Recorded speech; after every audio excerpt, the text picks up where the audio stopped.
നക്ഷത്രം പറ. എന്റെ നാള് എന്റെ നാള്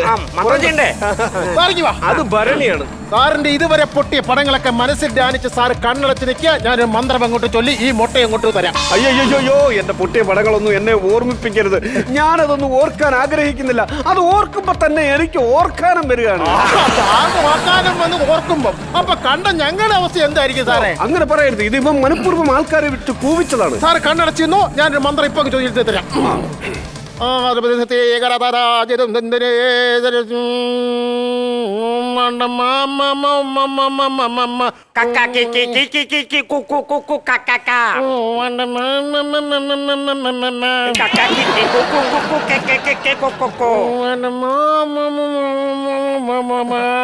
മന്ത്രമാണോ ഇത്? മന്ത്രമാണ്. ഏതോ ഒരു പാട്ട് പോലെ എനിക്ക് ഫീൽ ചെയ്യുന്നു. അതുകൊണ്ട് ചോദിച്ചാണ്. സാറേ ഇതിപ്പോ കോഴിവട്ടയിൽ ആവാഹിച്ച് വെച്ചിരിക്കുകയാണ്. ഈ കോഴിവട്ട അവൻ വരുന്നിടത്ത് കുഴിച്ചിട്ട് കഴിഞ്ഞാൽ അവൻ 3 പ്രാവശ്യം അങ്ങോട്ടും ഇങ്ങോട്ടും ഈ കോഴിമുട്ട മറികടന്നു കഴിഞ്ഞാൽ അവന്റെ ഇനി എല്ലാ സിനിമയും 8 നില പൊട്ടി അവൻ നശിച്ച് നാറാളെ കല്ല് പിടിച്ചു മുടിഞ്ഞു ചൂട് പിടിച്ചിരിക്കും. അയ്യോ എനിക്ക് അത്രയും മതി. എന്ത് വേണേലും ഞാൻ ചെയ്തു തരാം കേട്ടാ.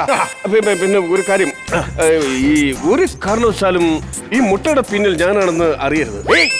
ഒരിക്കലും ഞങ്ങൾ പറയത്തില്ല. ഇതിന്റെ പിന്നിൽ ഇതിന്റെ പ്രവർത്തിക സാറാന്ന് ഞങ്ങൾ പറയത്തേ ഇല്ല. ഒരിക്കലും അറിയാൻ പാടില്ല. ഒന്നാലും പറയലാം. അപ്പൊ പിന്നെ കാര്യങ്ങൾ നടക്കട്ടെ.